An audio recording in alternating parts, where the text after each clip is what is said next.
Now, as we move forward with the draft, with mock drafts, with the whole off season, I mean, we have 1 month. We're 1 month away from the NFL draft, and I can't wait. It's been taking too long. Too many what ifs, ands, or buts. Too much in the up in the air. And I finally can't wait for it because there's teams like the Los Angeles Chargers that I think are going to get a lot better through the draft, specifically with where they are in the draft. Plus, I just like where they are as a team. I feel like the Chargers, they got a lot better this offseason. I think they're going to get even better if they have or target one of these 3 defensive tackles that we feel they need to target. And I feel like a lot of these are self-explanatory, but maybe also some of these guys are guys that you might not have even heard of, but we'll get there. We will absolutely get there. And I think it all starts with the dream defensive tackle scenario, Jordan Davis. Now, Jordan Davis probably had one of the best combines I've ever seen. Like, the man literally ran a 4.78, 4.87, whatever, at 340 pounds. And you're just like, yeah, there's no way he doesn't make it out of the top 10. Now, I've seen mock drafts of him going in the top 10. I've seen mock drafts of him going at 16, I believe, which is right before the Chargers, if I'm not mistaken. I might be mistaken. But overall, he's an animal. He was literally in the conversation. He was literally in the Heisman Trophy conversation as a defensive tackle. Yeah, I'm going to say that in my microphone really loud just for emphasis again. As a defensive tackle, for emphasis. Obviously, if you take a look at him here, that didn't blow up the stat sheet, but I mean, honestly, if you just watch any amount of tape on this guy, he's unblockable. He's a guy that in the NFL, I think it might take him a little bit to get his feet moving, because I think the NFL is clearly a different game. It's a game for grown men, but he's just a wrecker. He's an absolute wrecker. You see what he's done here in all phases, like I said, whether it's tackle for loss, getting after the quarterback, just stuffing in the middle. He is the dream draft scenario for the Chargers at this spot if they want to go defensive tackle. It's not even close, if you ask me. Like, I know that there's a lot of different things that they could go after in the draft, but I feel like if they really want to address it, there's a lot of different things that they could do. But overall, I mean, you talk about edge, linebacker, defensive back being kind of their most or no, I'm sorry, I was thinking about another team. I was thinking about the Eagles. You talk about wide receiver, D-line, also corner being a major needs. I just feel like, I know they re-signed Mike Williams, but I would still like to see him potentially draft a wide receiver. I don't know. But like I said, overall, you're looking at a team that has needs at wide receiver, D-line, and also corner. So I would be really interested to see kind of how that all goes along. Now, I know there's probably not as much of a need with J.C. Jackson in the building, but again, deep corner class, you would still like to see him addressed in some way. And there's still some things that they could do. Oh, and by the way, yeah, right tackle is a huge need for the Chargers. Huge need for the Chargers. They definitely need to go out and see. Trevor Penning, that's definitely an option if they want to go that route, and to see, if they want to go that route of getting Trevor Penning in the first round, they can go with the Chargers defensive tackle target number 2, which is his teammate. And I'm actually just fixing something here because I put something wrong in the CG here. The CG is the cool way of saying in the title, defensive tackle number 2, Devonte White. Now, Devonte White is one of those guys that I feel like has kind of gone unnoticed in a lot of ways. Now, I know that, being teammates with Jordan Davis, he's going to be the guy that gets most of the conversation. And you understand it. You do.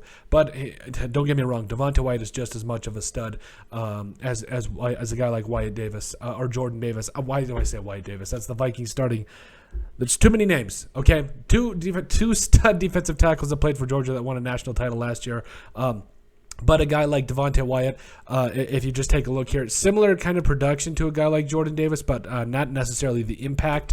But just in the middle, it was tough to run on these guys. It really was. And I think, Devonte Wyatt is a guy that if you draft him, he's a guy that's going to be in your defensive tackle run for a very long time. Now, both of those options are guys that probably, Jordan Davis is probably going to be gone, I would say 10, 15.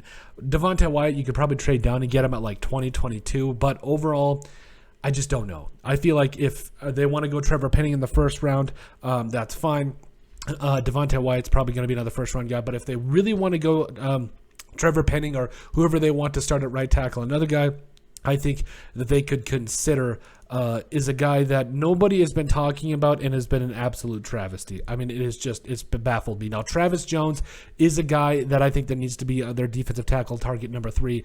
I think you can get him in the second round, especially with the Chargers' second pick there in the second round. Now, second pick of the draft, the only one in the second round. But overall, he's a guy that you really like in terms of what he brings in all different phases of it. Because again, he's a guy that gets after it in the pass. He's a guy that gets after it in the run. He brings all of it. And I know what some people might be thinking. There's a lot of different avenues they could go here. Could they get their starting right tackle? In the second, probably. But I don't want to take any chances. I feel like moving forward, they're a team that they're done messing around. They're done doing that kind of a thing. They're going to try to see what they can do in the second round. And I feel like hopefully, even if they win it, maybe the third, I doubt it. I doubt they get him at 79. But overall, I just feel like, man, he's just such a bad man. He is an absolute stud. And I think he could be a lot of fun moving forward. So, again, Travis Jones, if you just take a look at some of his stats here, took 2020 off due to COVID, which is, you get it. Also had a total of 8.5 sacks in his career. He kind of reminds me, when you watch him on tape, like, there's points where he reminds me of the Vikings' old defensive tackle, Sharif Floyd. Like, he can legitimately take over a game. Like, if you look at it now, again, he was playing at Connecticut, where there's not exactly as much competition as there is, say, as Georgia, but I don't care. This man showed out at the Combine. He is an absolute stud in the middle. I think you could get him second round, maybe third.